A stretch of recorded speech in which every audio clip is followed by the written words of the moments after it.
საქართველოში სარეკლამო ბაზარი მონოპოლიზებულია. ეს განცხადება დღეს საერთაშორისო გამჭვირვალობა საქართველოს ბოლო კვლევის პრეზენტაციაზე ანალიტიკოსმა მათიას შუტარმა გააკეთა. მისი აზრით, მაშინ როცა სატელევიზიო არხებსა და ცალკეულ მედია საშუალებებს მთავრობა აკონტროლებს, საარჩევნო პროცესის ობიექტურად გაშუქება გართულდება.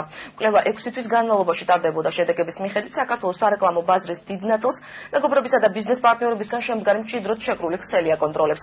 ფორმალური ხელმძღვანელები აკონტროლებენ General Media-სა და Outdoor Jazz, რომელსაც მოქმედი ვებგვერდებიც კი არ აქვს. არასამთავრობო ორგანიზაციამ ამ კომპანიებსა და დავით კეზერაშვილის ცოლის ძმას დიმიტრი ჩიქოვანს შორის, რომელიც სარეკლამო სექტორის ერთ-ერთი ძირითადი მოთამაშე გახდა, კავშირი აღმოაჩინა. შეხვედრაზე ასევე ისაუბრა საჭირის ტელევიზიის სტატუსზე, რომელსაც ვადა გასული წლის ნოემბერში გაუვიდა. პრეზენტატორის ინფორმაციით ხელისუფლება ამ თემაზე საუბარს თავს არიდებს.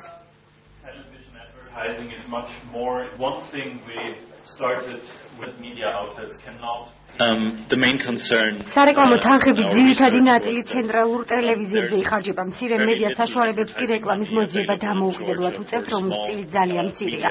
ერთნიშნულად შეიძლება ითქვას, რომ ბაზარი მონოპოლიზებულია და ის ადამიანები მართავენ სრულ კომპანიებს, ვინც ადრე იყო ან ახლა არის ხელისუფლებაში.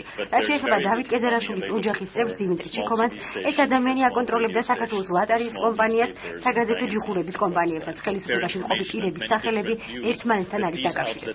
ჩვენ ვფიქრობთ, რომ ბაზარი არის მონოპოლიზირებული და ყველაზე პრობლემატური შეიძლება ითქვას არის ის, რომ იმისთვის, რომ მედია საშუალები განვითარდნენ და ფინანსურად მდგრადები იყვნენ, ამისთვის საჭირო არის მათთვის, რომ შემოსავლის წყარო არსებობდეს და შემოსავლის წყარო ჩვენ ვიცით, რომ არის ერთ-ერთი მნიშვნელოვანი შემოსავლის წყარო არის რეკლამიდან. აქედან გამომდინარე, ვფიქრობთ, რომ განსაკუთრებით წინასაარჩევნო პერიოდში ძალიან ბევრი მედია საშუალება პრობლემის წინაშე დადგება. ვფიქრობ, საინტერესო არის ის მოცემულობა, რაც დაიდო კვლევის მიხედვით, ანუ სერიოზული ქსელი არის გაკეთებული, მონოპოლი არის სრულად აღებული და ის ინფორმაცია, რასაც ჩვენ მუდმივად ვამბობდით, რომ ჭირს რეკლამის მოძიება და ასე შემდეგ, ანუ ტიპის მედიები როგორც ჩვენ ვართ, ამით არის დადასტურებული. ჩემთვის აბსოლუტურად ცნობილი იყო ჩიქოვანის შესახებ ინფორმაცია, კი, ცნობილი.